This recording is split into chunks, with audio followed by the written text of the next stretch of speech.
Hello friends, कैसे हैं आप सभी। होप सो कि आप सभी लोग बहुत बढ़िया कर रहे होंगे। मैं बताऊं, मैं भी बहुत अच्छा हूं। और आज आपके सामने मैं कुछ शेयर्स को रखने वाला हूं, जिसकी वजह से अगर मैं पिछले 1 फरवरी के पहले अगर बात करें तो बहुत ज़्यादा शेयर्स के अंदर लाइमलाइट थी, पर अभी वो लाइमलाइट कहीं ना कहीं फीकी पड़ चुकी है। पर फिर भी आपको छोड़ना नहीं चाहिए, आपको ऐसे शेयर्स को जरूर ट्रैक करते रहना चाहिए।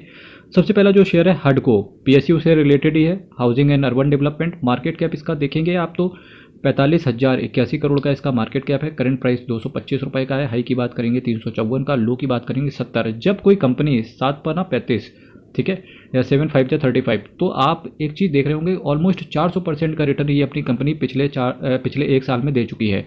तो कंपनी के अंदर एक ठहराव आ जाता है जब कोई कंपनी इतना बड़ा रिटर्न डिलीवर करके दे जाए। तो ऐसे समय पे आपको क्या करना चाहिए, सिंपल के साथ है कि अगर आपने 200 250 300 के आसपास उठाया है तो शेयर को थोड़ा एटलीस्ट टाइम दें उसको आगे चलने के लिए।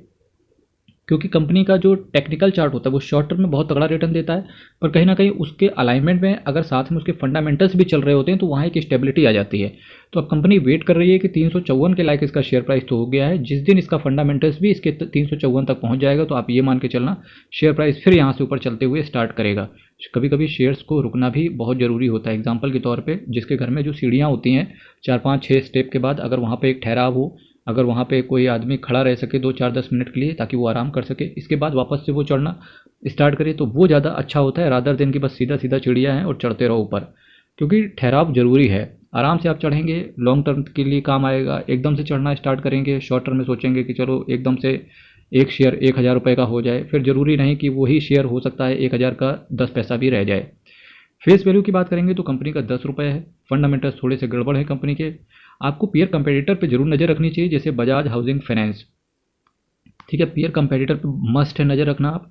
बजाज हाउसिंग पर नज़र होनी चाहिए। 72 का पीई है। हडको का देखो 20 का पीई है। एलआईसी हाउसिंग फाइनेंस देखो 7 का पीई है। पीएनबी हाउसिंग फाइनेंस देखो 15 का पीई है।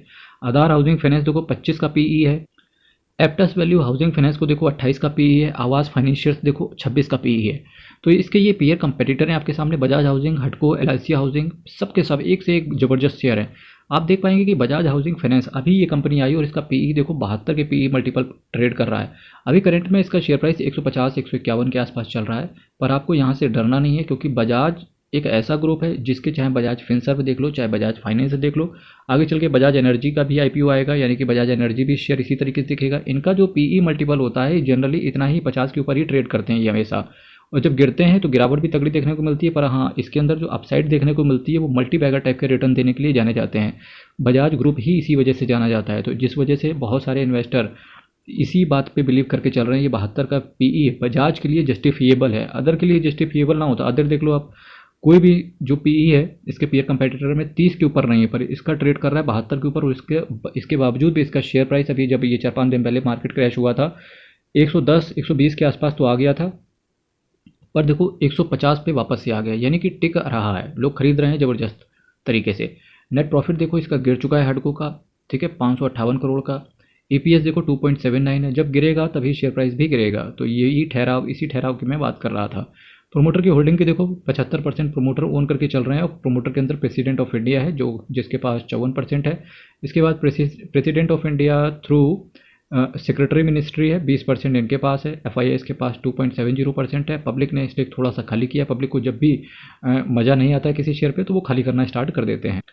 आज आपको एक शेयर से और अवगत कराना चाहूँगा, ब्रेनवी सॉल्यूशन लिमिटेड। ये फर्स्ट क्राई है। अगर आप ऑलरेडी पेरेंट्स हैं तब आपको एटलीस्ट फर्स्ट क्राई के शोरूम पर विजिट जरूर करना चाहिए अगर आप ये शेयर लेने का सोच रहे हैं तो। वो सिंपल सी बात है इस वजह से कि अगर आपको कंज्यूमर का जो सेटिस्फेक्शन अगर आपको मिलता है ब्रेनवी सॉल्यूशंस की कंपनी के अंदर जाके, यानी कि फर्स्ट क्राई के शोरूम पर जाके, तब आप इस शेयर को देखिएगा कि ये कहाँ तक जा सकता है। क्योंकि जब कंज्यूमर के लिए कोई कंपनी ऑलरेडी सेटिस्फैक्टरी काम करेगी तो ऑटोमेटिक वो शेयर चलेगा। जैसे कॉलगेट हो गया, इनको आप टेस्ट कर सकते हो। कॉलगेट हो गया, ब्रिटानिया हो गया, हिंदुस्तान यूनिलीवर हो गया, आईटीसी हो गया। जब ऐसी कंपनियों को आप जानते हो, पहचानते हो और यूज टू हो जाते हो, और ऐसी कंपनियों के बिना जब आप रह नहीं सकते हो, तब आपको कहीं ना कहीं ऐसा पता चलता है कि जब आप कंज्यूमर नहीं रह सकता तो फिर ये शेयर तो चलना ही चलना है। तो ब्रेनवी सॉल्यूशन फर्स्ट क्राई का अगर आपके लोकेलिटी में कोई स्टोर है तो ज़रूर एक बार विजिट करें, ठीक है। मैं कोई प्रमोशन नहीं कर रहा, पर करना चाहिए एज अ इन्वेस्टर, ये सारी चीज़ें देखना चाहिए। मैं तो अक्सर मुझे कहीं भी कंपनियां दिख जाती है कि अच्छा ये कंपनी लिस्ट है, चलो देखते हैं चल के। तो ये होता है कंज्यूमर एक्सपीरियंस। ऐसे ही चले जाओ, दिक्कत क्या है, कोई भगा थोड़ी ना देगा। मार्केट कैप की बात करेंगे 34,902 करोड़ का है, तो पूरी कैपेबिलिटी है इसके अंदर की 2025 तक आते आते हो सकता है इसका मार्केट कैप 50,000 करोड़ को पार कर जाए। करंट प्राइस 672 का है। हाई की बात करेंगे 708 का, लो की बात करेंगे 588 का। इसके साथ साथ अगर मैं बात करूँ, डिविडेंड कंपनी ने नहीं दिया, return on capital employ, return on equity negative है, फेस वैल्यू कंपनी का 2 रुपये है, कंपनी महंगी है, ये बात आपको मानना पड़ेगा। इसके पीयर कंपेटिटर देख लीजिए, एवेन्यू सुपरमार्ट, ट्रेंट पर भी आपकी नज़र होनी चाहिए, ठीक है। ट्रेंट लिमिटेड की बात करें, ये भी ज़बरदस्त शेयर है, आपने यहाँ भी जाना चाहिए। जूडियो का अगर आपके आसपास कोई अगर स्टोर है तो जूडियो भी जाना चाहिए। अब तो जूडियो का ये भी सुनने में आ रहा है कि ये वुमेन सेगमेंट के लिए भी रखेंगे, जैसे कि नेल पॉलिश वगैरह हो गया, जो वुमेन को पसंद होता है, जो लड़कियों के तैयार होने का मेकअप का सामान होता है, उसको भी रखेंगे ये। अगर ऐसा होता है तो जूडियो 10-10 रुपये 20-20 रुपये में नेल पॉलिश अगर कहीं इन्होंने बेच दी तो ये लोकल का मार्केट ख़त्म कर देंगे, यानी कि बहुत बड़ा शेयर ये आने वाले समय में बन सकता है ट्रेंट लिमिटेड, ठीक है। जैसे footwear, apparel, accessories, toys, games, food, grocery, non food product through various of its retail formats, Zudio आप कह सकते हो। टाटा ग्रुप है, टाटा ग्रुप की अगर बात करें तो अभी श्री रतन टाटा जी का कि पता होगा आप सभी को, मैं बोलना नहीं चाहूँगा, अच्छा भी नहीं लगता, और प्लस ऐसा इंसान हमारे बीच में नहीं रहा, हम बिलीव भी नहीं कर सकते इस चीज़ को। उसने भारत देश के लिए क्या कुछ नहीं किया किसी देश के लिए। भारत को भारत बनाने वाला अगर मैं बात करूँ, एक तरफ हमारे फ्रीडम फाइटर्स और दूसरे रतन टाटा जी, क्योंकि जब सब छोड़ के चले गए, देश को खड़ा करके यहाँ तक आज लेकर के आए, उसके बाद डोनेशन, चैरिटी, मेरा मानना है कि नेशनल हॉलीडे तो डिक्लेयर करना ही चाहिए गवर्नमेंट को। फिर भी देखते हैं क्या कर सकती है गवर्नमेंट, करना चाहिए, क्योंकि एक इंसान एक कंट्री के लिए क्या कुछ कर सकता है, रतन टाटा से लोगों को सीखना चाहिए। और मैं देख रहा हूँ कि कोई भी ऐसा इंसान नहीं रहा जिसको मैं ना जानता हूँ जिसने रतन टाटा जी की डीपी ना लगाई हो। तो ऐसे बंदे के लिए अगर हम 21वीं सदी में अगर नेशनल हॉलीडे डिक्लेयर नहीं कर सकते तो फिर किसके लिए करेंगे? ये थोड़ा सोचने वाला सब्जेक्ट है, शायद गवर्नमेंट इस चीज़ पर विचार कर भी रही होगी। मार्केट कैप की बात करेंगे, 2,85,416 करोड़ का मार्केट कैप है, और हाई और लो का डिफरेंस देखो 1945 से 8,322 का, कितना बड़ा इसका गैप है। ऑलमोस्ट 600% का रिटर्न पिछले एक साल में बना करके इसने दिया है। स्टॉक का पीई 228 का है, पीई भी ज़बरदस्त है, शानदार है।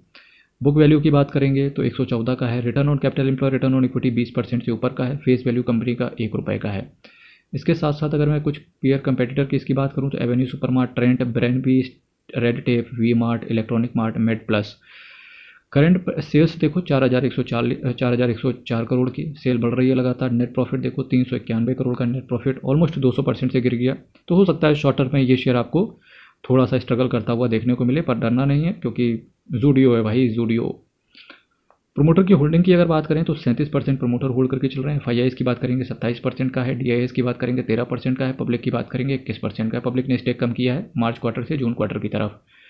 मेरे मित्र, चैनल को सब्सक्राइब कीजिएगा, वीडियो को लाइक कीजिएगा। हर हर महादेव, अयप्पा शरणम, हरी शरणम। खुश रहें, आबाद रहें, हेल्थ का ख्याल रखें, अपनी वेल्थ का ख्याल रखें। किसी भी शेयर, किसी भी म्यूचुअल फंड के अंदर इन्वेस्ट करने से पहले एक बार अपने फाइनेंशियल एडवाइजर से जरूर संपर्क करना। बहुत बहुत धन्यवाद।